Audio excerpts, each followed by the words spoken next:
That some green tea. Me too. It's the green tea movement. That's What right. up, Los? What's going on, man? How is the green tea? Amazing. Dennis with the green tea. With that Wow, crazy hologram green tea. everybody on that green tea. Hell yeah, Yeah, bro. we're doing the green tea thing. Hey, big shout out to everybody that's here in the live. The time of this recording, what is it? May 31st, the last day of May. Tomorrow we'll start June. The month absolutely flew. This will be month number 6 on the year, man. Wow. Okay, so the year is just flying. We have 28 here in the live. It's good to see you all. We have Adam. We have Javier, Jose, Troy. Good to see you guys. Glad you could stop by tonight. And everybody, of course, as you're popping in, do me a solid, hit the like button, and that lets me know that you are here and supporting us, and we appreciate you very much. Richie, Juan, Giovanni, glad you guys could stop by. Oh, the homie Tito is here. Tito, good to see you, man. We got some topics to discuss tonight, and hashtag Mod Squad here. We got Baby Yoda, Troy Hicks, birthday on the 22nd. Well, we're definitely going to try to remember and wish you a happy birthday, Troy. All right, so topics for tonight. T-Mobile outage. That's a problem across like the eastern seaboard, I suppose. We checked out Down Detector. We got stories out of Android Police and 9 to 5 Mac. We have the T-Mobile FCC situation with their 5G UC build and their requirements. We'll talk about that. And then we have Starlink news. And literally, just to ruffle Dennis's feathers, we'll do a follow-up to their expansion of their network accessibility. And then Dish calls out Elon Musk about Starlink and RVs and planes. And we know that they both operate satellites, so this should be interesting. What do you guys think of that lineup, man? I think this is going to be a night that's going to have my blood pressure pumping and the spice is going to be off the chains. That's right, Dennis. We're going to get you amped up, man. All right. The first thing I want to mention is all of the stories are in the show notes, in the description box, so you guys can access them. I know a lot of you are always asking, link to the story. So I wanted to put them there for you all, and you guys can access them there so you can pull it up while we're going over it. Or if you want to check it out later, that's perfectly fine. Let me go ahead and do the first story here, and we'll do a share screen. All right. So you're echoing. I think you had. Oh, never mind. Shouldn't be me. Okay, no, you're good now. Okay, sorry. That's okay. Side note: show notes. There is no show notes during a live stream, Sneed. That won't be until post stream. Oh, it doesn't show? No. Oh, bummer. Okay, so let me go ahead and. You sure, Dennis? I'm 100% positive because I have it open in my second tab. And it doesn't show in the description, huh? There is no description yet. That will be when post video happens. So let me go ahead and put it in the live chat for now, and then it'll show up there in post. All right, so there you guys go. That's the first story. All right, so that'll link what I'm showing on the screen. This next link is going to show us Down Detector. So I'll go ahead and put that. And then when we get to the other ones, I'll put that too. So there you go. All right, first story here. T-Mobile problems in Northeast caused by power outage. Okay, so when I initially covered the story earlier today, there was no indication of what caused it. So it says power outage. I will kind of throw this out there that it was really freaking hot today on the East Coast. I can't speak to the West Coast, but I think, hit like 92 degrees today in the CLE. Dennis, I know you told me Pittsburgh was hot. I know that New York was really hot. So you guys think that might have had something to do with it? I mean, possibly. I mean, that can definitely cause issues, but if you're building a network that's resilient, a 92-degree day shouldn't be throwing you out for a loop. Yeah, I'm just thinking maybe it was a shock off the rip, and they just weren't ready. I don't know. Stuff gets weird after it's been really cold for a while, and then it gets really hot. I mean, dude, it's Pittsburgh, man. One day it might be like 100 degrees. The next day it might be like negative 20. Like, yeah. Look at these reports: 95, 98, 103 real feel. Florida on a daily basis. That's right, Jose. All right, so customers in the East Coast were reporting having trouble placing calls, receiving, sending text, and connecting to the data network. So this was first being reported, I believe, in the late morning. Some people as early as 10 a.m., and then some people were reporting it, I think through like the afternoon, late afternoon, early evening. Well, it's still That being impacting us. I just right. showed you a picture. Yeah, exactly. So there's still stuff going on. Some people, like Dennis showed us that one of, I think his T-Mobile phone is in 4G right now, and typically T-Mobile it's phone HSPA Plus when I was driving from my parents' place. yeah. So he's got network elements completely down. Once people started reporting this, nobody actually shared it with me. I actually got a notification through Google on the Down Detector webpage. So they sent that over, and then I started scouring Twitter and Reddit, and people were reporting it. But it looks to be mostly East Coast. Didn't really see anybody mention anything from the West Coast. Nobody mentioning anything in the comment section of the video. Most people do. So I didn't see anything, but some cities that were directly impacted: New York City, Boston, DC. So those states and regions were definitely affected. Here is the Down Detector. You guys can see the hot maps that were identified here as where the reports are coming out of. By the way, I did have a connection issue, but all I had to do was just flash airplane mode, and I got my network back. So mine wasn't very long, but it did impact all connectivity. So there was no calling, no texting, and no data. I flashed airplane mode, reset the phone, and it worked. So for us, it was minimal impact. But you guys can see here in the map, Washington, New York, Boston is hot. You guys can see those maps, and there's a couple of spots there. There's some action of Florida. I see a little bit of North Carolina there, Yeah. a little bit of Chicago, Detroit. So it looks like if you were in a major city, there may have been some action there. But sometimes that's like all cities have an issue here and there. So like there's reports or whatever. Let's see if there's anything else here mentioned. It says here a commercial power outage caused intermittent impacts to some calls, data, and messaging in parts of the Northeast. Teams are working on full service restoration. T-Mobile actually didn't release a statement initially. It looks like they didn't report anything until 4 o'clock, 4:30. So they were kind of mum's the word for the first 6 or 7 hours. But that's pretty much it, guys. That's the outage story. I guess that's what happened. At least it wasn't all day. They got it restored for most people, I think. It looks like Dennis is going to be stuck in 4G HSPA for a while. Oh no, I'm good. It was just a good stretch that was like that. But Sneed, I think you're being way too light right now on an outage like this. Well, Dennis, I'll be honest with you. I don't really expect too much. I don't know if I don't want to. I don't want to be a what they call me they say I smear T-Mobile. So Well, I they don't can want to. say I don't what I want to. want. They can I say don't what want to they smear want. T-Mobile. They can say what they want about me. Wireless networks, period, whether it be Verizon, AT&T, or T-Mobile, have an expectation to be always on. So like 99.9999% uptime. If the issue for this was caused by a power outage, do you know what that tells me? Where's the backup power? Exactly. T-Mobile needs to get backup generators on their sites, or at least every other site. Like, you shouldn't have a situation where some of the most populated parts of the United States are going without any form of cellular connectivity. It's just not acceptable. That would be like I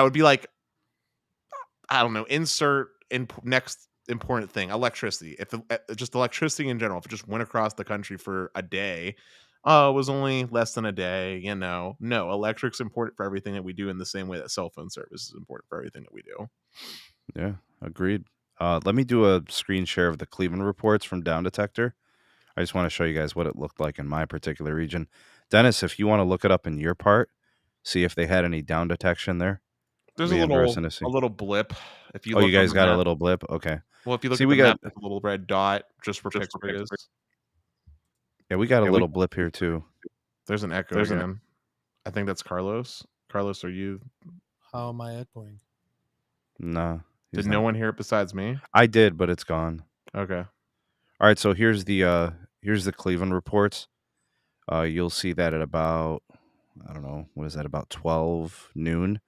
There's a small spike, and then we see a dip, and then we see another spike, and then we get this little dip spike thing. So you could see that some people were definitely reporting it, but it was probably a situation where, like I did, airplane mode, reset the phone, boom, you're back in action. What up, Wes? Good to see you, man. All right, well, I'm with you, Dennis. You have my cosign on that.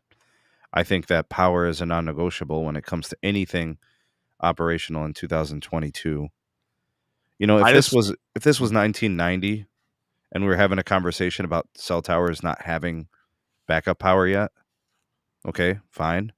But to be having that conversation 30 years later, it's rough, man.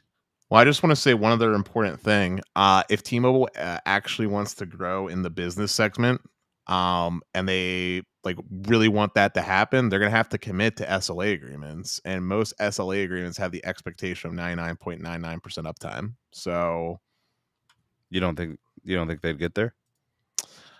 I believe they can get there. It's not necessarily the most hardest feat in the world. It's just that T-Mobile really needs to like. Does anybody hear that echo again? Every time I do a screen share, it does it. Okay. It's just that T-Mobile really needs to like actually put an emphasis on redundancy and resiliency. Like when Verizon had that network outage not so long ago, it was also bad. When Xfinity had that nationwide outage, it was bad. No ISP of any kind, whether it be fixed, wireless, traditional, or what have you, should be having major outages in 2022. There should be a level of resiliency there and backup options in place to mitigate in the event that something like this happens, because every time it happens, it's literally millions of dollars being lost for businesses, for regular people. I mean, it's just too critical to let go down.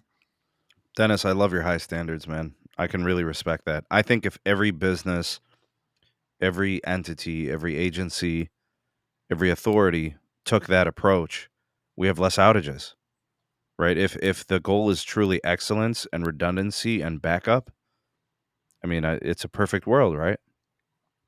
What could we ask for? I mean, It is the expectation if you want to be in this business. That is, it's not excellency. This is the expectation. Anything short of that is unacceptable in my eyes.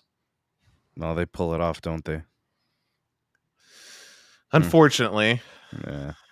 Hey, we got a shout out super chat, Santiago. Thank you for the super chat. He said, "How's it going, SMT community? Almost thought I missed the show tonight." Nah, man. Always here, always on time. Thank you. Appreciate you very much. And thanks for all the support, Santiago. Okay. We got a recommendation here from Medicated. 99.99999 means 2 seconds a month of downtime. That's funny. All right. Let's get on to this next story. Dennis, you ready? Yeah. And Los, you'll get a kick out of this because Los has been following this situation for the longest. All right. T-Mobile has what I think are some pretty fair expectations of how they have to build out their network. They have requirements from the FCC. So does the Dish Network with Project Genesis and them getting things going on their side with their spectrum assets. The Dish situation is unique. It's band specific. Yeah. It's pop specific, percentages and all that. And T-Mobile actually has their own set of requirements as part of the T-Mobile and Sprint merger with the FCC. Let's take a look at the elements of that agreement and what they have to reach. All right, so according to this story, and this is being reported from Fierce, and actually I forgot to do this because, again, it's not in the description yet. Let me go ahead and link this in the live chat for you guys.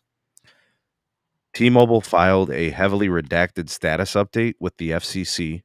Oh, This is the second annual progress report filed to the FCC since the merger in 2020 with Sprint. Unfortunately, T-Mobile has redacted almost all the interesting benchmarks. For instance, it has a requirement to cover 55% of the U.S. rural population with its mid-band 5G by April 2023. oh, damn. The report says its current coverage is just under its 3-year milestone requirement, but it doesn't provide a specific percentage. What do you guys think of that? Does it surprise anyone? No. That's my thoughts. They're screwed. The 55% of rural America is hard to do. Mm-hmm. That's 10 times harder than covering 90% of suburban America. To put perspective, it's so hard that I don't even think Verizon or AT&T could pull it off. Nope. Not in that short a time. You guys do realize that this is a complete legal move to redact that out of that report? They're backtracking. Hmm. Do you guys think this is a big deal? Because I do. I think it's a big deal because so far T-Mobile has, at every single milestone that's been critical that justified the merger, T-Mobile has failed. They have broken every term, and they're getting away with it on a slap on the wrist. So yes, I do think it's a major problem. I think that the FCC should absolutely be grilling T-Mobile right about now. And honestly, I would go so far as to say that if T-Mobile can't meet the merger requirements, specifically with the 5G coverage, the FCC should even bar T-Mobile from being allowed to perform in the next auction. Okay. Big shout out to Lucky. Thanks for the super chat, bud. He said everyone switched to cricket. Man, AT&T's network about to tank, dog. They've been growing a lot. They got a lot of customers. I don't think you want that, man. There you go. So, Sneed, circling back on topic for a second, though, I know what I said sounds extreme, but I'm so tired of Oh, I companies hear you, bro. not utilizing their spectrum and deploying it like they say they're going to do so. I mean, you My joke about problem with this, Dennis, is this they're backtracking here, and it's gonna bring down the bar, right? It's gonna reduce or de-emphasize the urgency that should be there. You know what I'm saying? Like they're by them redacting and changing the benchmarks or whatever is gonna end up happening here. This is gonna do two things. Number one, this reestablishes that the FCC has no teeth, and number two, this is gonna let the carriers know that they can get away with everything still, no matter what. Verizon got away with pulling off the locked phones. AT&T, with all the crap that goes on in Mississippi and all those southern states where they took the money and didn't build. Here's T-Mobile with the merger agreement elements. They're probably gonna break the California thing with the CPUC. This is gonna be broken. This is par for the course, man. I mean, this is literally just spinning wheels. This is what it's always been. A lot of people had their hopes up for this version of the FCC. If they really want to do something, they can come down hard on T-Mobile. But what's hard? What is it going to be, a fine? Is it going no, to I'm be a saying penalty? no. Like you said? Hard is you're not allowed to perform in any spectrum auctions until this benchmark is met. That's hard. But I will just say, just to play devil's advocate with myself, to give T-Mobile just the benefit of the doubt here a little bit. Realistically speaking, and this is coming from the guy that wants fire for every household, realistically speaking, I do feel like this benchmark and the California benchmark that was set are unrealistic for the current assets that are available to any of the carriers. Like I said before, I don't think AT&T can perform this goal, nor Verizon in that time frame with their current spending available to them and current assets. So I do feel like the benchmark was set high for the time frame in mind. But that being said, T-Mobile agreed to it. It's on T-Mobile to actually do it. And the FCC's responsibility here is to actually enforce it. They need to do something that's very aggressive. It either needs to be something along the lines of this fine is insert X amount, $10 billion or whatever, and this money will be used for deploying this, period. Or there is no auctions allowed for you, T-Mobile, or certain restrictions that T-Mobile has to get, like the chump change leftovers of spectrum if they're going to participate in first come first serve to people that actually deploy it. All right, so I want to throw this out there, and you guys can chime in on this, of course. They're basically putting up the white flag, and whatever claim they have of hitting 300 million pops by the end of the year, That's not happening. Do you guys know how many pops are in the U.S.? It's There like are 340, right? It's 340 million pops. Like, that's how many people are in the country, right? How are they going to get to 300 million pops of 5G UC? And they're saying here we can't get 50% of the U.S. rural population covered with mid-band 5G. Well, I mean, technically, I don't know if you guys been seeing this, but I've seen it on my phones where it'll show UC, but it's connected to N71 on both Android and iPhone. Yeah, but That's a not phone issue. Even when I airplane mode it twice, it still does it. all I have to say is the math doesn't add up. If you can't get to 55% of rural, how are you getting to 300 million pops? I don't get that. Just to give perspective real quick, about roughly a third, you would agree with me that about roughly a third of Americans live in rural, correct? Probably less. I wanted to say it was around 80 million because that's how many people that lack the definition of broadband access. Yeah, but some of the people that live in suburban America qualify as that. That's some of the fair. people in suburban, so Dennis, I would say at least 70 or 75%, live in cities. Like Okay. legitimate cities. I don't know whatever that threshold would be, whatever number, but So you're saying about 50 million then are rural. probably. Okay. So I mean, some T-Mobile- countries are worse, Dennis.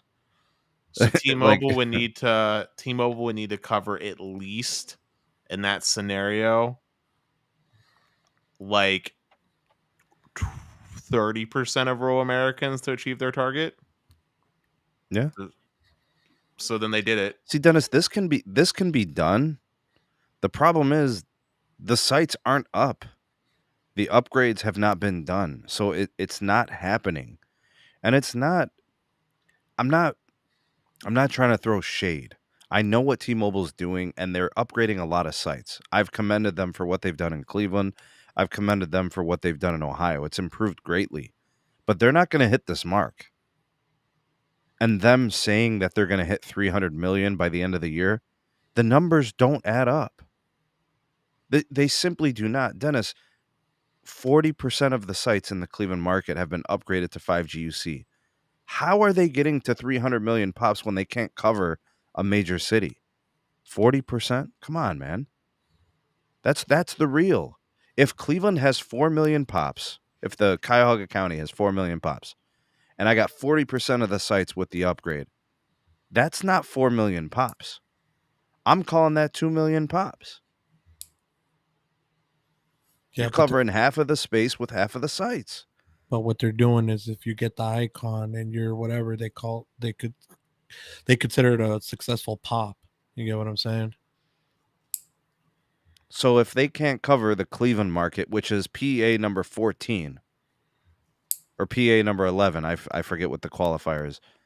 How are they going to treat rural America, which is PA number 256 and PA number 175 and PA number 98? Well, like I said before, I don't think Verizon could have did it or AT&T could have did it. So there's no way in hell I think T-Mobile can do it. At least not in this time frame. Yeah, I don't know, maybe the goal was too high and it wasn't going to be achieved. Maybe it wasn't going to happen, but I mean, I wouldn't have took the deal. I would have made them change it. I mean, if the FCC allows them to change it, then it was lofty anyways, or they just don't care. I mean, that's probably what they're banking on. They're probably like, who, not to bring up Trump, but it's like apologize after the fact. The deal's already happened. They can't they can't like break up T-Mobile again. Right. Like, I'm sure T-Mobile and their suits probably all banked on this, and they probably looked at it like we might get, I don't know, $100 million fine or something, worst case scenario, and we'll move on. Meanwhile, they banked way more money on the deal going through. All right, let's get to this next story. All right, Los, I'm sure you're going to have an opinion on this. Dennis, you're going to probably snap. All right, this is from, what is this website here? This is connectingafrica.com. Let me go ahead and get you guys this link, and I'll drop it there in the live chat. Okay. All right. So for those of you out there wondering about Starlink and where it is, well, it ain't in the U.S. It's in Mozambique and Nigeria. This is from an author, Fiona Graham, May 31st, dated today. All right. Starlink has been given regulatory approval in Nigeria and Mozambique, according to SpaceX CEO Elon Musk. The billionaire announced the news via Twitter. He favored communications channel and one that he is in talks to buy. All right, so he's got that Twitter thing going on. Anyways, Starlink approved by Nigeria and Mozambique, and there's the official tweet. And for those of you that have Twitter and you can follow Elon Musk, you could check it out here. In Nigeria, the Nigerian Communications Commission licensed Starlink as an internet service provider for 10 years, following a year of work by the operator to secure approval. Around 25 million Nigerians lack basic telephony services, never mind an internet connection. So satellite broadband has the potential to bring connectivity to rural and hard-to-reach areas without the need for costly infrastructure. The entry of Starlink to the country could help the Nigerian government's National Broadband Plan, 2020 to 2025, aims to reach 70% penetration, covering 90% of the population by 2025. You guys think Starlink is going to give internet connectivity to Mozambique and Nigeria, like literally in one fell swoop? No. And how about pricing for these people? Well, that's the reason. Yeah, the pricing is going to It'll exist, but no one will be able to afford it. especially. I think we're gonna see some from pricing soon. There's no way you could sell even the US price, which is what, guys? Carlos, what is it? 110? Yep, 110 or $500 if you're feeling real fancy. Okay, and what is the 500 for the gear? No, there's a $500 tier that you can get now. Yeah, that's guaranteed minimum 500 on the speed. So you got 110 for basically whatever's available, or $500 if you want a guaranteed speed. Yep. Plus an upfront, what is it, $600 now for the dish setup? They raised it. Well, now they're selling you know that they're selling refurbished units too, right? So you can get a refurbished unit for $250 plus tax. Yeah, with what inventory? You can't even get one new. So they actually got them. I just got a refurbished one. I'm waiting for it to come in the mail now to update my other one. Dude, I know people still to this day that like ordered Starlink from like day one that still haven't gotten their equipment. Can you guys hear me okay? Now we can. Okay. Anyway, you said people still waiting on their gear in the US? Yeah, I know people that got the pre-order from day one and are still waiting for their equipment. But look, I talked about this at some point on one of your shows, I believe. And the long and short of it is, I question why Starlink exists. I've said it before and I'll say it again. I don't see how Starlink's business model lines up with a consumer direct-to-consumer business model.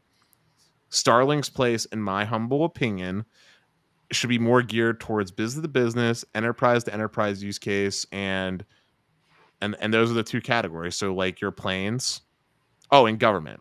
So your governments, your planes, and businesses. They're the ones that can afford and would see value in a service like Starlink, and it also keeps their base highly profitable, while ideally not generating too much traffic, because capacity is finite with Starlink. There is but could they run some terrestrial base stations that are connecting to the SAT service and then just redistribute over, terrestrial gear? Well, now you're getting into fixed wireless territory, which defeats the purpose of what Starlink is. What do you mean defeats the purpose? They're putting the infrastructure in the sky and not on the ground. Well, no, you said start getting in terrestrial. You said terrestrial, as in like the base stations and the access points that are receiving the millimeter wave signal from the SATs. So you create receivers, right? And then you could distribute the signal in a more like fixed wireless access type of way.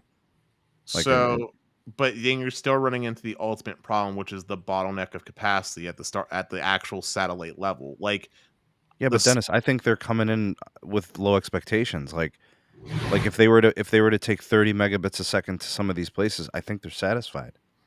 Sure, but remember that what I'm getting at is this, and we're missing the finer details here. Capacity is limited. Like there's only so many satellites that Starlink can actually fit in a specific sphere around the Earth's orbit, and that's going to be the max amount of subscribers they can support at any given time. In a place like Africa sees, sure, 30 megabits is incredible because they Yeah. probably had nothing. That being said, though, now we're starting to talk about HughesNet and Viasat levels of performance because that's what those satellite providers could also technically do. No, bro, their latencies are in the thousands. I'm not But talking about the ping. I'm talking about just the speeds. You said 30 megabit as a but benchmark. what are the options in those areas? Like what do they have as an option? There is no option. Something is better than nothing, but Starlink would have to get creative and the government would have to get creative. I pitched the idea of basically put Starlink at a church. So there's your base station that you're talking about, Sneed. Put a Starlink satellite at the church and then do whiffs for the rest of the village type of deal.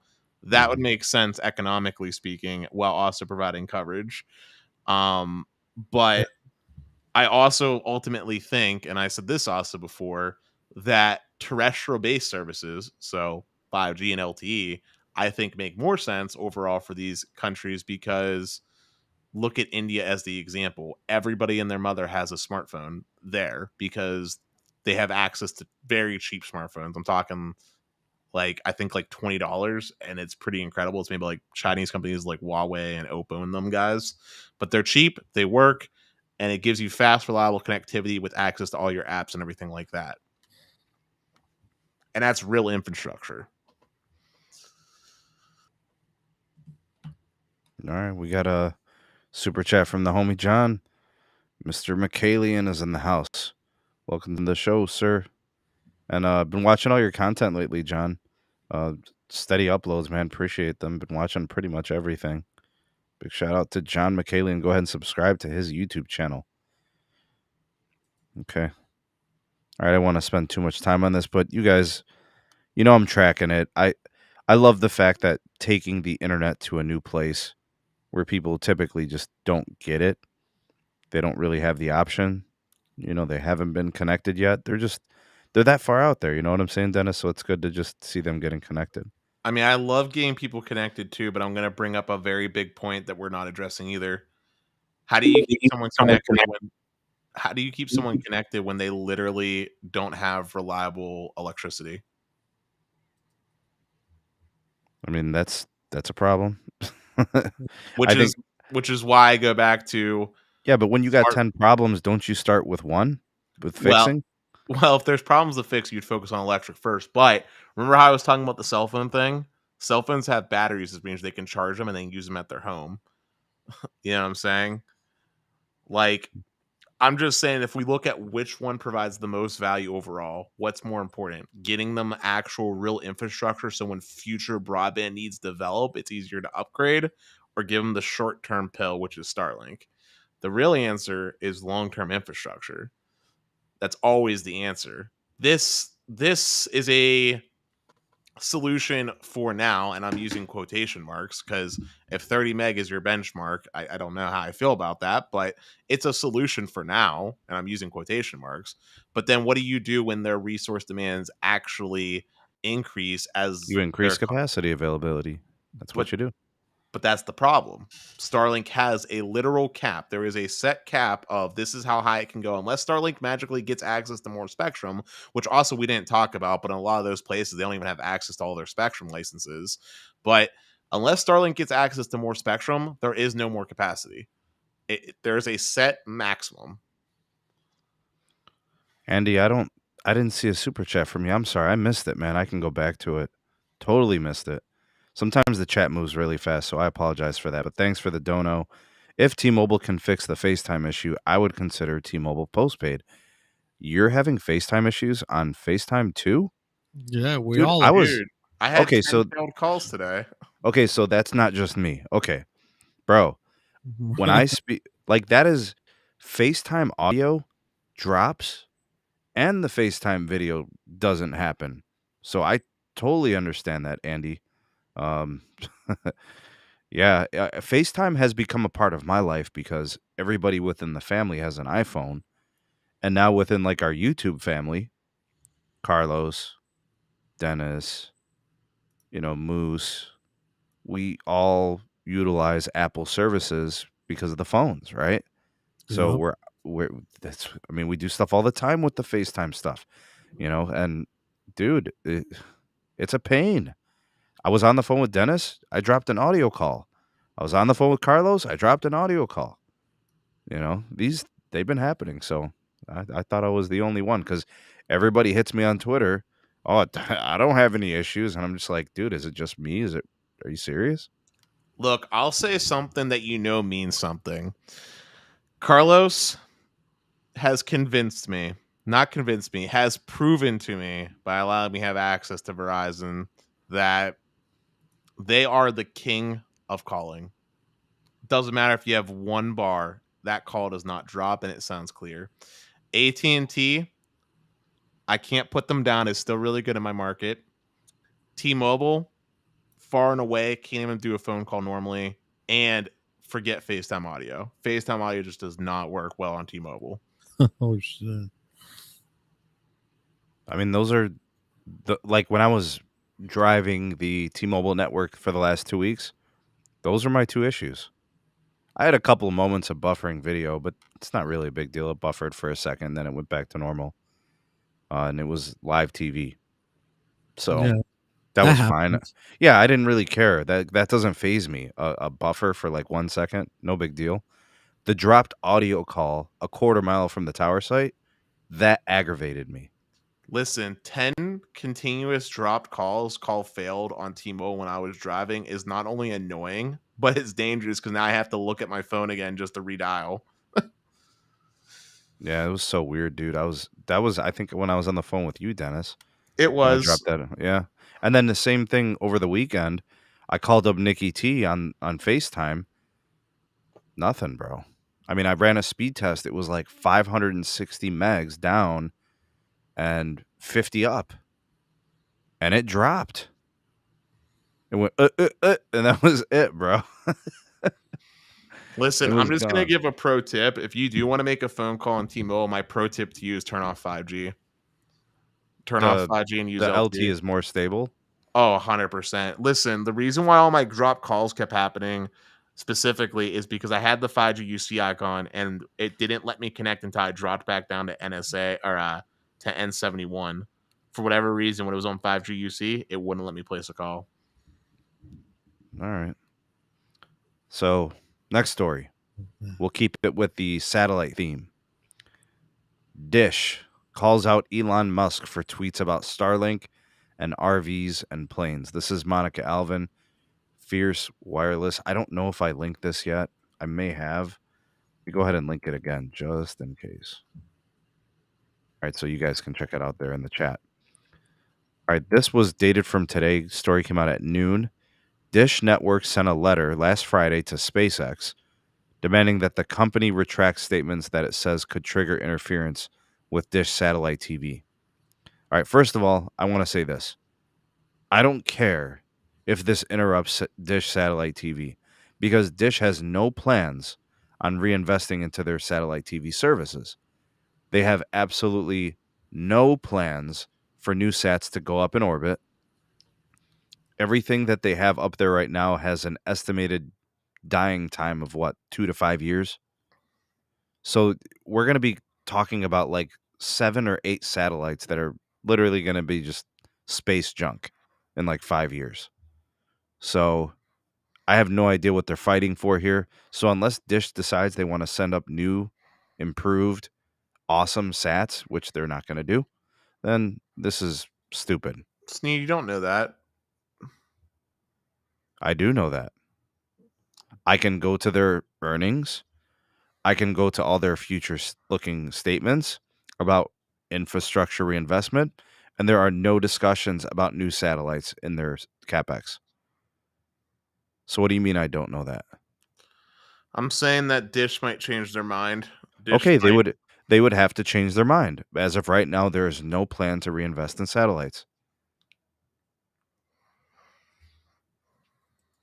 Now, if I was an investor, I would want to know that, right?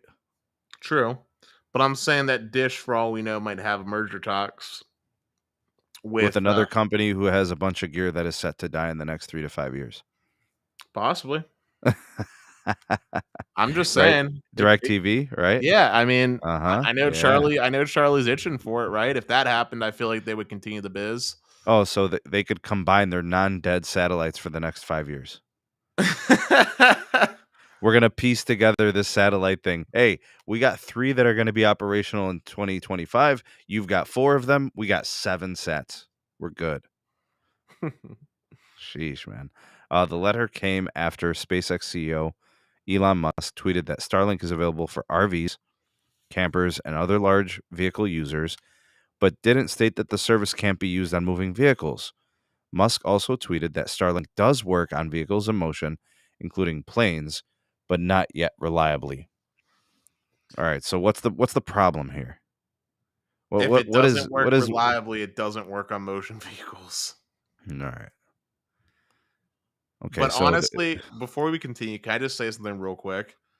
Does anyone actually take what Elon has to say at face value anymore? Like, does anyone actually trust this man's word? no, I think he's selling a perceived innovative trend. He's looked at this as this innovator, and his company is spearheading it. Calling a spade a spade. Do you know what I can? You know what category I place Elon Musk in? The same category that John Legere lived in. A troll? Yeah, you can call him a troll too, but I'm just saying he's like John Legere. He talks a really big game, and then when it comes to execution, it always falls short. So it's 2 puffs and a pile of dirt. Pretty much. All right. Well, here's some interesting commentary from Dish's attorney, Mantelis Mechalopoulos. Mr. Musk was not sharing these thoughts with an intimate circle of confidants and associates. He was sharing them with 95 million Twitter followers, fully aware of the potential for many retweets. He did not specify that the service is available only to parked or anticipated RVs, or only to planes at the airport or at the hangar. In fact, he explicitly referred to vehicles in motion. So he's saying that, it's misguided, and, he's selling wolf tickets. All right, so there you have it. Dish calls out Elon Musk for selling wolf tickets. What's your take on that, Los? So what? They're basically saying that you can't drive with the Starlink. Yeah, you can't do it reliably. I guess if you say so. Have you done it, Los? Yeah, it works fine. What do you think about an airplane going 400 miles per hour? On an airplane, I can see it happening. Yeah, I don't see an issue. I think the services will work just fine, bro. I just think that somehow they think it's going to interfere with the TV service, which I doubt it's going to. It's on a whole different block of the spectrum. Should be Well, fine. don't they have, what is it, KA and KU bands? Yeah.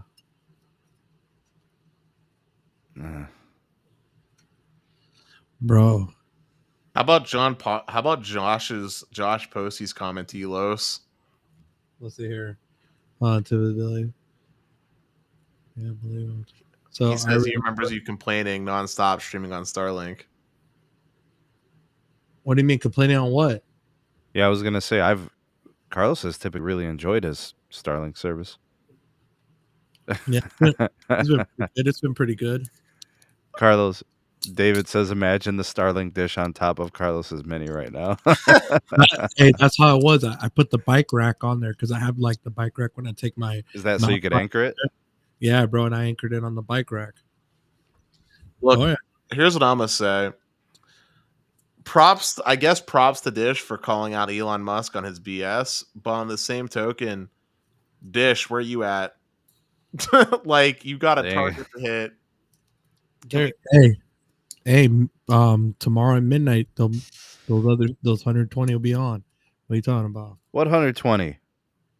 The other 120 markets that are turning on. What? Yeah. Bro, how So they going to turn on you're market saying- and give me a phone yet? Yeah, I was gonna say, are you saying Pittsburgh's Oh. going live then tomorrow night? Not Pittsburgh, not yet. Mm. Los, we got to But- talk backstage, bro. Yeah, we'll talk backstage. That's messed up, man. How you going to launch Cleveland and I didn't get a phone yet? No, they're gonna launch it and then they're gonna start giving the phones. They're just turning on the sites. They're getting it all on. Hey, what's up, Bobby? Yeah, EMT. My point was, yeah, planes go fast. Yeah, that was my point, dog. Oh, we got to put the pepper on it, bro. The pepper. Oof. I'm saying, David, same thing, bro. They've been talking big slick. Dish is gonna have to deliver me a phone. I got to do some testing, man. Dude, I really want to use Dish so badly. I just want to use it so badly because of the tests that I've seen from certain sources. But that's the thing, though, bro. A lot of people think that because the speeds, they look at, oh man, the speeds. You know, you would think, but it's Carlos, I'm good with 200, 300 megabits a second, and I'm the only person in that lane. I'm good, bro. Carlos, I'm more excited about the latency, not the speed. I'm excited about the ping times, dude. Yeah, man, I'd love to see that. We are 100%. I know that for a fact. But hey, Los, Tito wants to know if Phoenix is going to be a Dish launch. Prescott is for Prescott, right now. bro. I didn't even know there was a Prescott, Arizona. Mm-hmm. It's like 35 miles northwest of I know of a few cities. What do they got? They got Tempe, they got Phoenix, they got Scottsdale. Apache Junction. Those are some of the bigger cities. Chandler. Okay, yeah. Oh, Carlos, real quick, just real fast. Remember that C-band site that I found for AT&T? Yeah. They got it optimized, bro. It's pushing 5 miles. No way. You got to make sure you can track that cell identifier, but it's possible. Yeah. Just check the cell ID, the PCI and the cell ID. Does Apple accurately report that? Yes, it will change. I mean, you got the code. Yeah. Yep, that's right, Josh. You're probably seeing a ton of Dish going up there. If you see a rack with one single antenna arrangement on it with two radios behind it, then that's it. But we are using CommScope panels too, FYI. We're not just using JMA, we're using CommScope now too. Oh yeah, they're going to use whatever. What is CommScope? Like, as far as the hierarchy of suppliers goes, right? Like CommScope is good. CommScope is the one that AT&T uses that has a line in the middle. That big, huge one. But what I was gonna say was, like, as far as the hierarchy goes, I know we all kind of prefer Ericsson. It would seem on this panel, like we rank Ericsson as number one, right? Yeah, but what makes Ericsson special is their radios. But Ericsson has native antennas too, antenna panels. Yeah, but you're talking about the 3 gigahertz gear where the radio is built into the antenna. Mm-hmm. I'm just speaking to what's important on a tower site. The antennas they're all good. Like, nobody makes bad antennas from what I can see.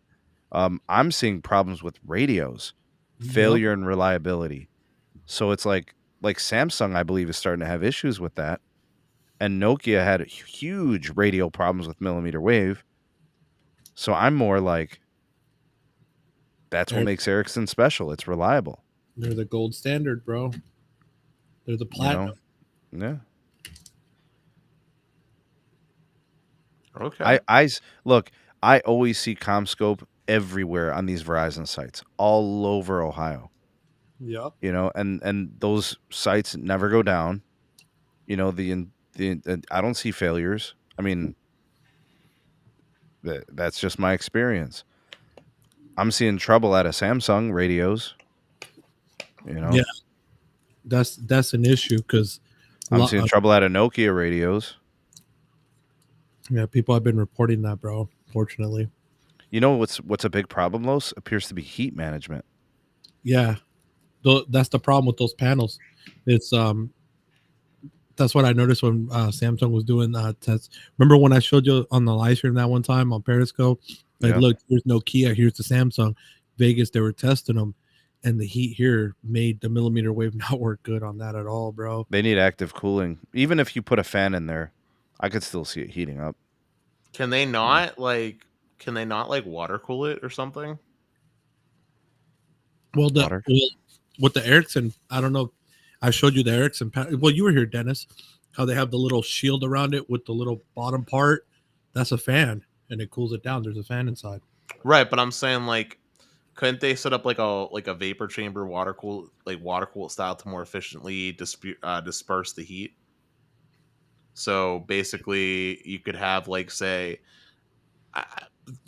no one judge me too hard for this, but couldn't you like say like have like a radiator or something similar to like an AC configuration where the water passes through so it's slightly cooler and it just cycles through over covering the chipset and the important antennae and just back through? How much weight does that add to the site? About How much space?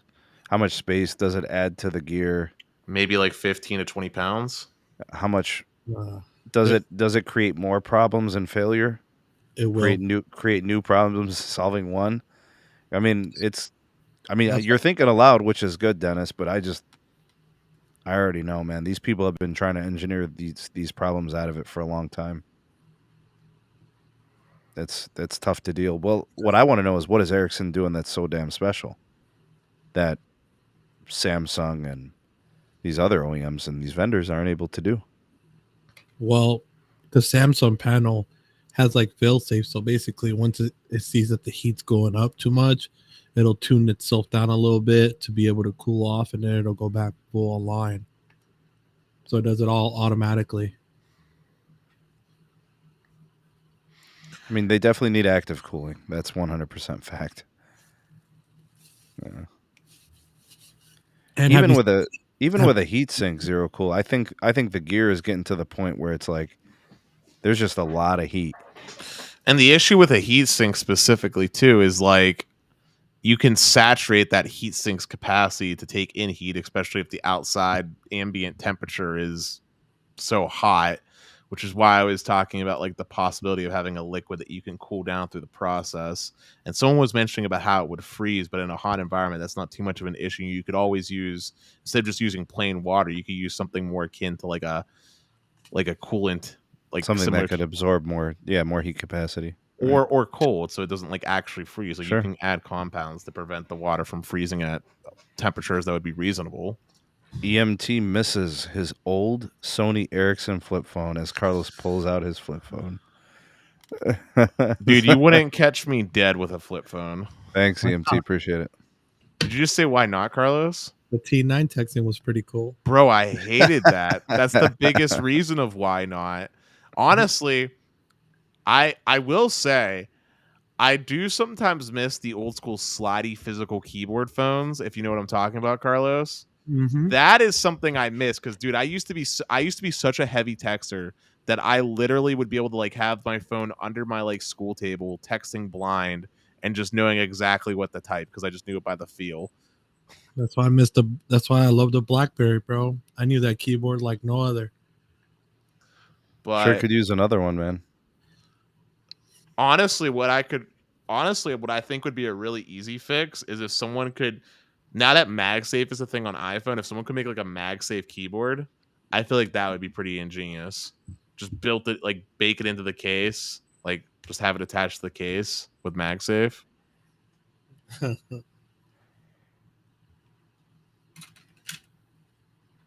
But hey, do you want to change gears a little bit? I'm very curious to hear about your US Mobile and XFinity Mobile impressions. All right, I'm not going to spend too much time. I'll give it about 5 minutes, only because I haven't done extensive testing. Some of you may want to clip what I'm about to say. You guys got that clip option down here, below the video. You can actually clip this if you want to do this. US Mobile, I'm just talking about the network. I'm sure that Ahmed is a very nice guy. And I'm sure that there's some very nice people that work at the company. The network access is absolute trash. It is garbage. It took me 35 minutes to upload a 4-minute 720p video over the network. On that same tower site, on my Verizon postpaid QCI 8, that same video takes 5 minutes. So I don't know what, I don't know how, I don't care. That What network plan, access is trash. what plan do you have? Do you have the one with the 100 gig one, or do you have The 75, Oh, you have the the one old one, before. Okay. the one before. Wow, that one has millimeter wave access and That everything. one is trash. Bro, Wow. garbage. 30 minutes. Like literally 34 minutes to upload. I switched it to 720p. Normally I would do 1080p on such a video.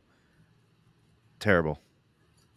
I I don't. just want to say this does not line up with my experience when activating it on a 5G phone, which was different from when I activated it on an LTE phone, because I know for a fact that it does have QCI 8 priority. So that doesn't make sense. Yeah, I have no idea what happened with that upload.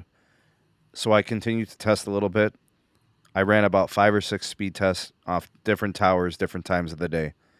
It was probably half the capacity of my QCI postpaid line. I have no clue. I was comparing it to the speeds on my Pixel 6 Pro. I have the US Mobile on a iPhone 12 Pro. So I activated it on a 5G phone. It's not good. What about compared to the 2005 plan? The 2005 plan performs just like my 2017 plan. Yeah. It's very similar. I mean, I hardly, sometimes the 05 plan is faster, sometimes the 17 plan. It's indefinitive to me, so it makes no difference. This is the same. But this did not perform well. So what I'm going to do is I'm going to reset the network connections. I'm going to restart the phone, and I'm going to try again tomorrow. And I'm going to compare them on those same sites, those same places at the same times, and see if I get the same thing. So that's why I wanted to just give you my initial impressions from the testing today, and then we'll see how it goes tomorrow. Hopefully better, because I love US Mobile, and I know that's not been my experience. And PA Tech was talking about how it's not his experience or Brandon, so I'm curious to see what happens. My experience was decent with them, but I did notice when you upload, like because of the video, probably because the video throttle on it, but on ultra wideband it was okay. Well, I'm gonna use it. I'm gonna give it a full day usage. I'm gonna run it through the whole thing. So we're gonna give it a fair shake.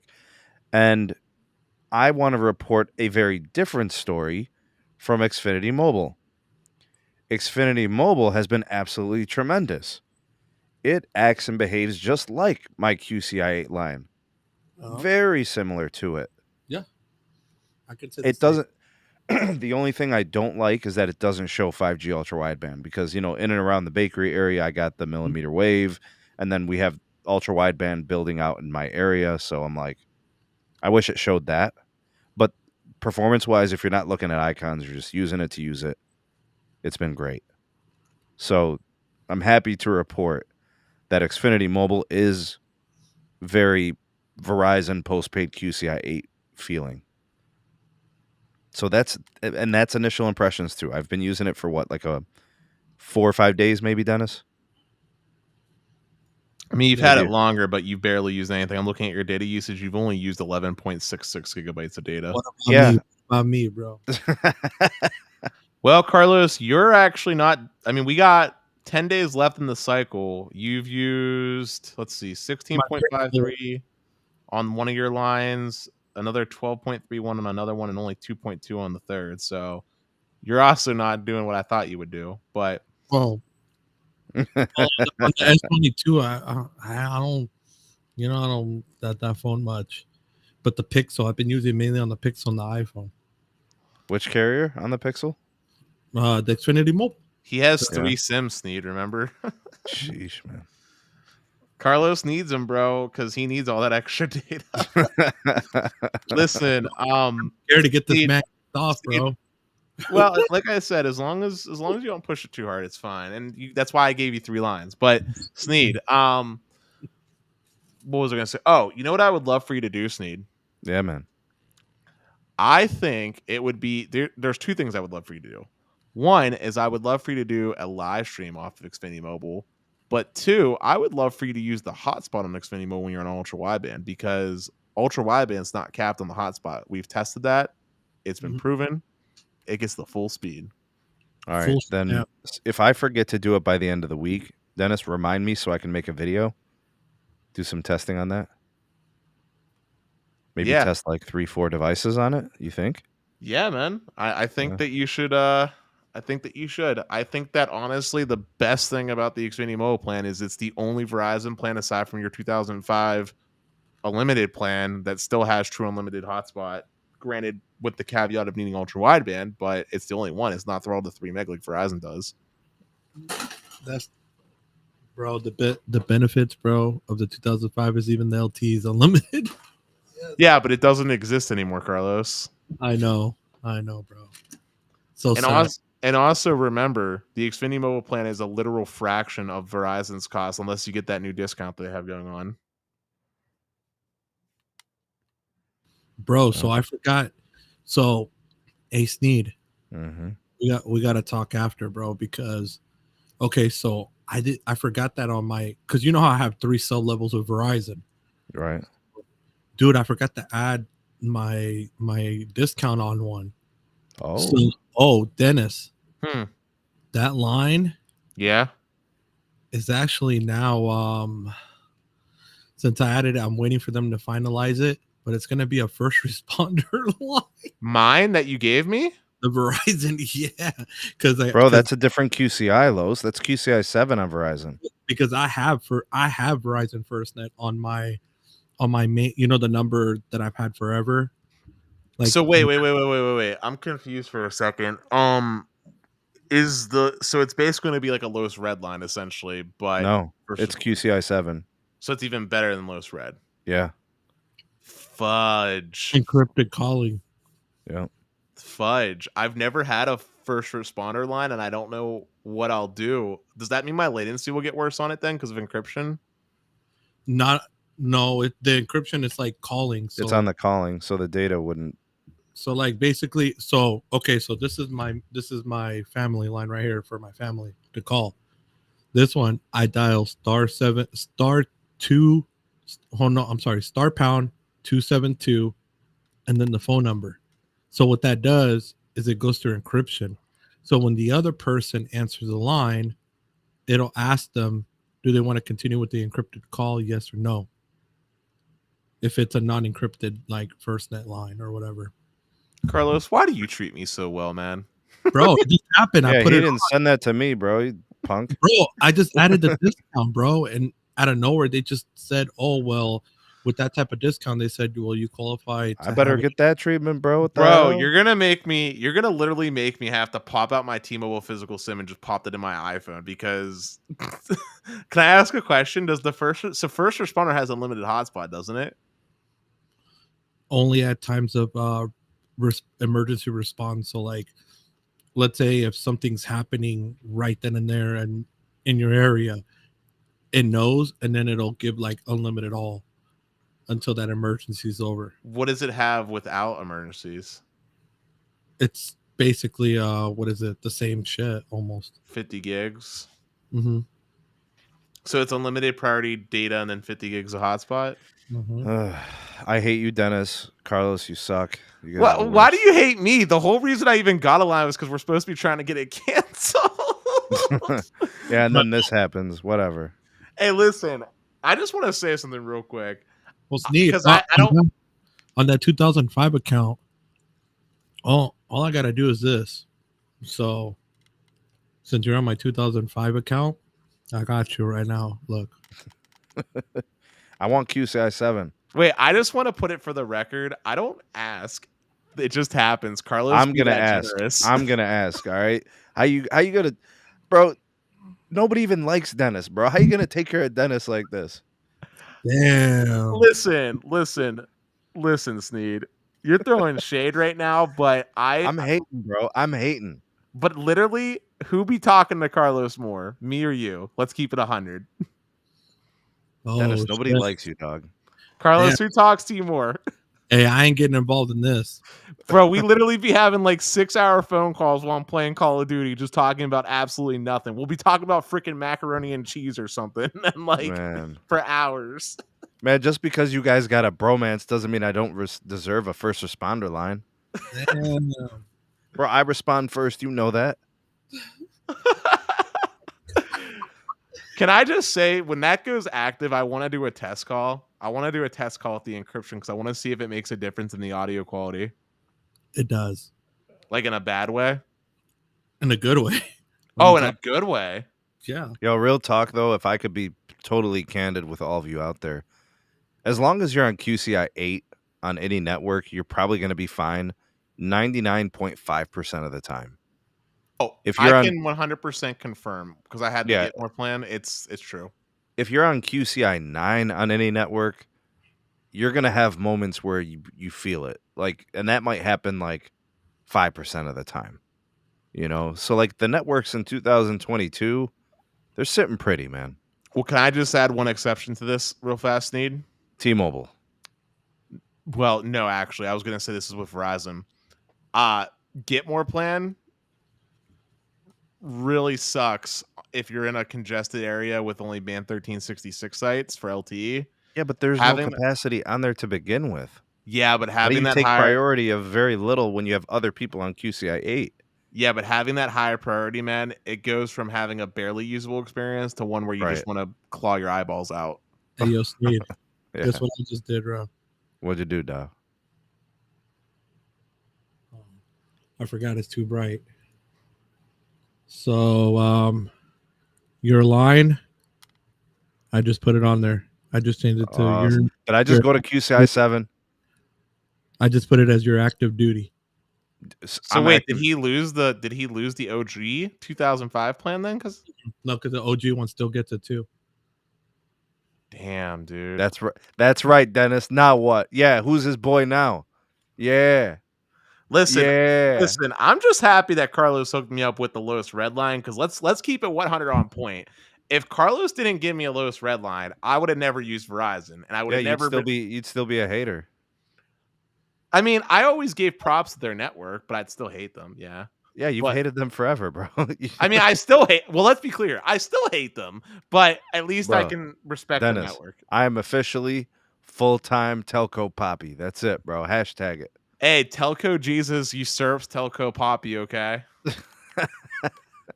Only on Sundays, bro. On the day of the Sabbath. All right. Hey, I have a day of worship. Where's your day of worship? What do you mean, telco poppy? That's every Friday, bro, at 8 p.m. the live stream. Oh God! But no, seriously, let's give a huge thank you and a shout out to Carlos. Yeah, Carlos, do you have any like things that you want to shout out? I know you've been doing some pretty cool live streams recently on the channel. Anything you want to shout out, man? I don't know. First of all, Carlos, what are you eating, bro? The bread, bro. The bread from Outback, bro. You know it's fire. They got the good rolls and the bread. Bro, I've never hot thing to say real quick. I've never had Outback Steakhouse. It's good. Get some good cuts, man. Yeah, Texas Roadhouse is my go-to steak place. I don't know if do you have that out there? Hell yeah, Texas Roadhouse is fire. Dude, the buns, the fresh rolls with that like sweet butter that they put on it, dude, is Okay, I gotta pause that, bro. You're talking about buns and sweet butter, bro. I had to pause that right there. But I literally, bro, I just killed a 15-ounce ribeye, bro. Oh, Carlos, I wanted to bring this up actually, since I got you and Dennis here, and I already introduced this idea to Dennis. So I've got this extra channel, right, where I do Sneed clips. Yeah. And I'm not like committed to a full-time theme on that channel. Like it's short form content. I put up short videos and like, you know, like legit shorts or whatever. But I'm thinking about just abandoning that completely and just doing anything. Like I don't need a theme. I don't need a concept or a topic. Like I think just we could do live streams, podcast, just anything. Like whatever, the shorts, it doesn't, I just don't care. Hey, yo, Like- Sneak, I need you to turn that camera on, bro. You need to show how big they're getting, bro. Let's What see. you mean? Let's see how big, how the forums, how big they're getting. No, bruh. Nah. Well, circling back, Ben, I've already told you, man, I like the idea of being able to talk about all things tech related, or just all things in general. Yeah. With maybe the exception of politics. I don't know. But I personally don't really do politics too much, but I mean, you know, but like, all things in general would be pretty refreshing because I mean, yeah, but you like know- current events, yeah, you know, music, like I wouldn't put a restriction to it. Like anything could be fair game. yeah, Right? I like that aspect. And one other thing I think that would be worthwhile is instead of these long format podcasts, if we had like 15-minute concise topic bangers that we uploaded for easy digestible content. Bro, you see what Tito's saying? Save the coyote, bro, because I almost got hit up with coyotes the last Bro, time. we got coyotes out here too, dog. Bro, you literally heard one howling, and then all of a sudden it was like 4 others, bro. And they were all right there. They're fast. They're freaking fast. Dude, on a side note, since we're talking about food, I have not eaten since my lunch break today, and that was the only meal I had because I skipped breakfast. All right, well let's close out the show and let's let you get on your way here. Let's do our hashtags. All right. Let's hashtag Mod Squad, hashtag 2Live Crew, hashtag Replay Crew, Carlos, hashtag Ravioli Gang, Oh yeah. hashtag Save the Bear, hashtag Help the Bear, Carlos on that hashtag Save the BBW. Carlos, we're never letting it go, man. Bro. Hashtag Telco Jesus, hashtag Telco Poppy, hashtag the spicy takes, the spicy tuna, hashtag no rattlesnakes, bro. I was trying to think of something for Carlos. Let's give Carlos a quick nickname here. What would he be, man? No. hashtag First Provider. Nah. So Hey, go Sneed, show them arms, bro. Show them arms. Bro, stop, Los. Cut it out, man. Arms are getting there, bro. Bro, you've been working out. Stop flexing, bro. You gotta rip your shirt and whatever. Bro. I'm telling you, bro. We're doing 300 now. Hashtag how about hashtag Musclehead?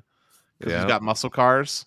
That's right. So hashtag Musclehead. How's that for you, Carlos? Hashtag Pepsi with Los. Oh. Oh man, I can't believe Jose had to do it. Oh, and then we had the hashtag green tea to start the show. Everybody had the green tea. Oh yeah. One. All right, guys. I got a ton of content coming up for you guys. You guys are gonna love this. Deep dives into the networks: 5G UC, 5G UW, Wait, 5G there's something Plus. more important, Steve, that you got to tell them. What's happening on Thursday? And then Thursday, we will be giving a full interrogation of Mr. Peter Adderton of the Mobile X company. And Dennis is going to be hosting that on Best Phone Plans, right? Correct. Okay, so he'll be hosting it on his channel. So do subscribe to that channel. And I'll be there as an esteemed guest to be a part of the questions. And we'll try to squeeze some stuff out of him and see if we can learn more about that company and what they're going to offer and what they're going to do. This is what I heard. I heard that his company has a lot of influence in that new core that Verizon. We'll see. We're going to ask him. We got to know. We can't keep holding on by a thread, bro. People starting to lose faith. Need action. All right. Well, guys, I want to say thank you all for watching. Take us home, Dennis. Take us home, man. I want to say thank you all for watching. Make sure if you haven't done so already to smash the like button. Make sure you subscribe and hit the bell notification so you don't miss the uploads from Sneed. Make sure you subscribe to Sneed's second channel where something spicy will definitely happen to it. And make sure I see you there on Thursday on Best Phone Plan so you can ask your questions to Peter while we have him on. But with that, we're at this piece. Peace.